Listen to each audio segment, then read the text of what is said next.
But one of the biggest signs that I had, I used to live in a house where the front door would go straight onto the living room.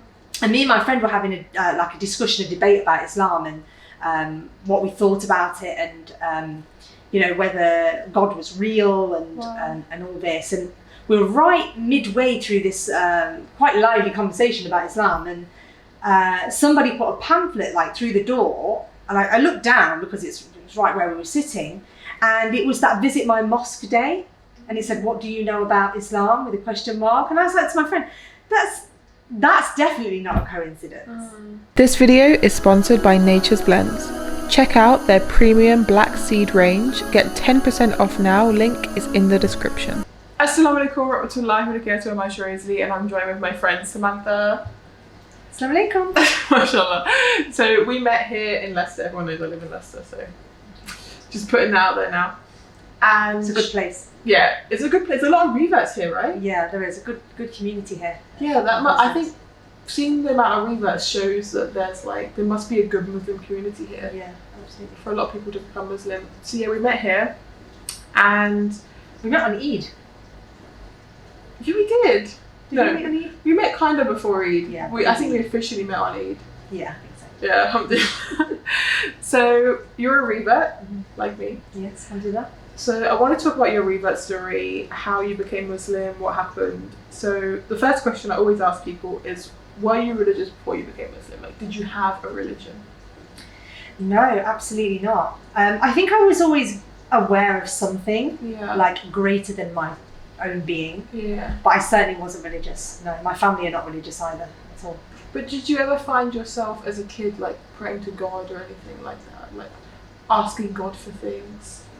Yeah, I think, I know now I was praying to God, but I'd ask for something from somebody. Yeah. I'd always be like, please can this happen, please can that happen, and I'd be aware that I'd be asking, but not really to whom.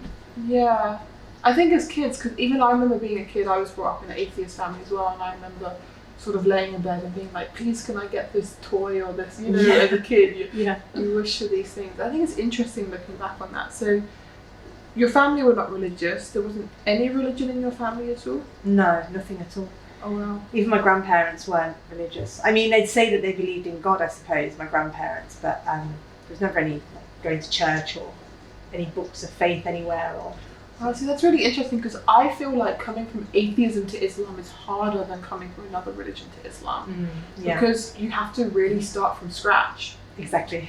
Yeah, there's no pre-belief in God, or even Christians already kind of know a lot about Islam because some of their teachings are a bit similar. Yeah. So, but for us, coming from atheism, it's completely different. It's coming from just nothing. You kind of worship worldly desires. You worship your own desires. You follow your desires. So, how did you get introduced to Islam? Where did that come in? I think the pinnacle moment that I can remember of me being introduced to Islam was when I saw a Dawah store actually in Leicester at the Clock Tower, which is in our city centre. Yeah. And that was the first proper time that I really experienced Islam, I would suppose. Wow. Did you talk to them or did you just see it? Yes, I went over to have an argument with him actually. Not an argument, but it was an argument because I was maybe 20 and thought I knew everything. Oh wow. I just thought, why is he standing there all day trying to get people to come to Islam or to whatever it is that he's doing, telling me that there's some man on a cloud, because this is what I used to think. Yeah. Astaghfirullah. No, this is what I used to think, there's a man on a cloud, and why would he stand there trying to... So I literally approached him and just went in with all these questions okay, I was like, so tell me, if you believe in this man on a cloud, he was like, I don't believe in a man on a cloud, but carry on. Oh God, yeah, why is he letting children die all the time? Why is there starvation? Why doesn't this Almighty do something for us all? Why are people suffering all the time? Yeah. And he just came back with, well, actually, these are man-made problems. These are, problems that we've made as humanity, not which Allah has made, He gave us very clear-cut things to do and how to be with each other, and we've not. Sounds a bit that's just an easy answer out of it. Anyone can say that, And we just kind of went on talking, and then he told me that, you know, he didn't believe that Allah was a man or a woman. He wasn't like a man on a cloud.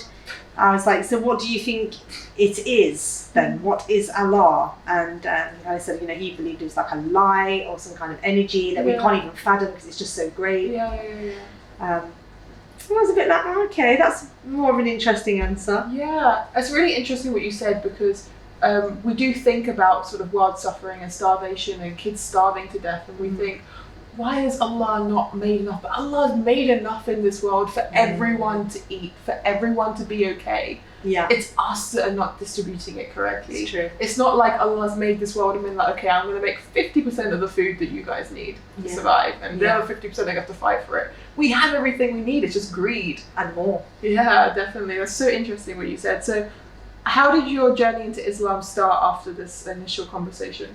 So he, after about an hour, I want to say, he gave me a booklet and said, look, sister, go away. Have a look at this booklet. Tell me what you think. I just shoved it in the bag, went home, shoved it on the side, didn't even care. I was just like, whatever. I just thought, but the thing is, he had kind of planted a seed then. Because this was really the first time that anyone had really like told it to me, as it were. And that book just stayed on the shelf, getting dust. And I want to say maybe about 6 months later, I saw that book poking out of the bookshelf, and I just pulled it out and was like, right, let's see. If this is real, I'm going to open the book on this page and I'll believe what it says. So I was literally saying to Allah, I was asking him to guide me, but obviously at that time I had no idea that I was asking him to guide me, but he was. So I just kind of closed my eyes, opened the book, and it came onto a page, and I was just like, women's rights. I thought, this is good. Women's rights in Islam. I was like, oh, really? You know, because obviously my vision of, you know, especially because I was, you know, present and alive when 9/11 happened, we perceived Islam and Muslims to be the devil, you know. So when I opened it on that page and actually started reading about Islam and women's rights, I was really shocked, because we thought, you know, not we, but I, and some of my family members would say, you know, it was oppression to wear a headscarf, that they were terrorists, that they were evil people, that they flew planes into buildings, which obviously I'm not that way inclined now. But so reading that, I was like, oh, that's not what I thought it was. Women can actually go to work and have their own money. Like, what do you mean? So Allah did. He showed me on that page. MashaAllah, that's amazing. So what happened after that then? And then I just kind of, it was always in my mind, and then I just wanted to see Muslims all the time. I know that sounds really weird, but I just want to see someone in a headscarf and maybe just strike a conversation with them, like, and that happened for like months and months. But I think I maybe did speak to a couple of sisters, but not like in depth. And then I just went through a really hard period of my life. I was extremely depressed. There was lots going on. I'd lost somebody really dear to me through suicide. And it was a really difficult time. And I started to kind of question, when something like suicide happens, you start to question life and why someone would take their life, and where do they go, and am I ever going to see them again? And you know, there's all these questions. And I think that really kick-started me into then really starting to tune in and speak to Allah. What I now know to be me speaking to Allah. And I would just say, please, whoever, God, please just do something. Help me through this. I can't cope with this. Like, get me through this. Like, I need something. Give me a sign. And then he really did start giving me all the signs. So, What do you feel like those signs were for you? Oh gosh, really. The first ever thing that ever happened to me was I had a dream that was really, really vivid. Actually, one of the most vivid dreams I've ever had in my life. I've always dreamt, you know, I can remember things that I've dreamt. But I just had this dream that I was walking down a street in Leicester, and I went into this building, and there was lots and lots of people all on the floor in white. Oh wow! And I'd just be wandering around, like not knowing where I am. It was like I was trying to find somebody to ask them, like, where am I? What is this?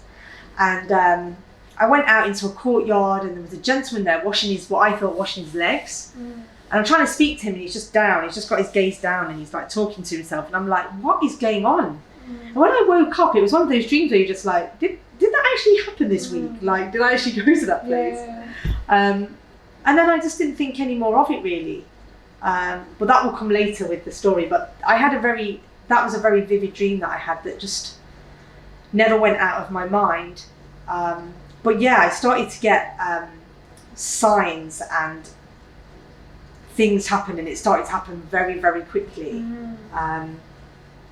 So I'd be like to Allah, something like, it's something this silly. I'd be sat at the traffic lights and say, right, if the traffic lights turn to green within the next 3 seconds, then I'll believe the turn. Or if something happens with it, within the next few seconds, then it's got to be true in the next minute, in the next hour. And like the very thing that I did, which really kind of cemented it, was I bought a scratch card, and I said, if I bet Alan's like this now, how dare you? But I literally scratched this. I was like, if I win, I'm gonna actually go and get a book out on Islam and read it. And I scratched it, and I did. I won a tenner, and I was like, you're like, I felt bad. I was like, oh my gosh, I won. And I told Mum, and she's like, it's just a coincidence. I was like, no, like, I don't think it is a coincidence. Yeah. So just things like that. And I went and got a book on Islam and started reading. It was just like the basics of Islam or whatever. So that's, but one of the biggest signs that I had, I used to live in a house where the front door would go straight onto the living room. And me and my friend were having a discussion, a debate about Islam and what we thought about it, and whether God was real and all this. And we were right midway through this quite lively conversation about Islam, and somebody put a pamphlet like through the door, and I looked down because it was right where we were sitting, and it was that Visit My Mosque Day, and it said, what do you know about Islam, with a question mark. And I was like to my friend, that's definitely not a coincidence. How does that happen right in the middle of having a conversation about Islam? That's Allah saying, here we go, we're talking about it, go visit my mosque. So that was, and then the day after that was when I actually went online and had a look at the Visit My Mosque thing, and I actually had a look at local masjids, somewhere I could go, and I found the city retreat, which is obviously here in Leicester. And sure enough, I went down, and when I went into the city retreat, that was the place that I dreamt about in that dream, where all the people, and now I know the people bowed down in sujood. It was like Jummah or something. And I went in and I was just like, this is, honestly, I still remember the feeling. When I went in, I was like, I know this place. I've dreamt this. This is it. This is what it was. And sure enough, a week later, I took my shahada. Wow. So that's how it's developed over time. That's so amazing. It really was incredible. When I think about it, it makes me like, wow, gosh, how blessed I am to be guided. You know what? You're really annoying, you know why? Because you told me before we started this interview, my reread story is not interesting. My reread story is boring. Maybe not to me, because I said it. It's so interesting. Yeah, it's fascinating. It is fascinating, really, when I think about it.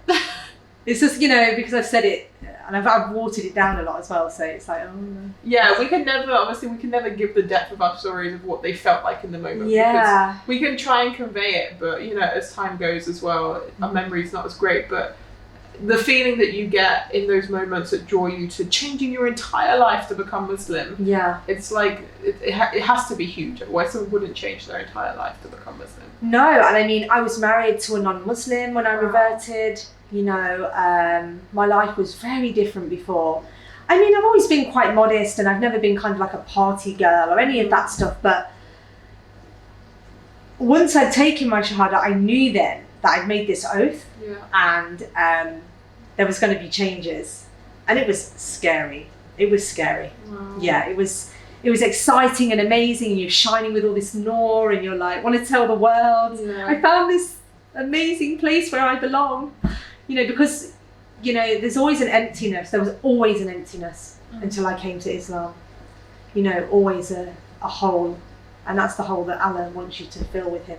Alhamdulillah. So, alhamdulillah, I feel so blessed. That's so amazing. But some of the signs were very, very clear, but you keep ignoring them. Yeah. It's like the more you ignore them, Allah put them there even more. It's like, okay, you can keep on ignoring it, but I'm just going to keep on putting the signs. MashaAllah.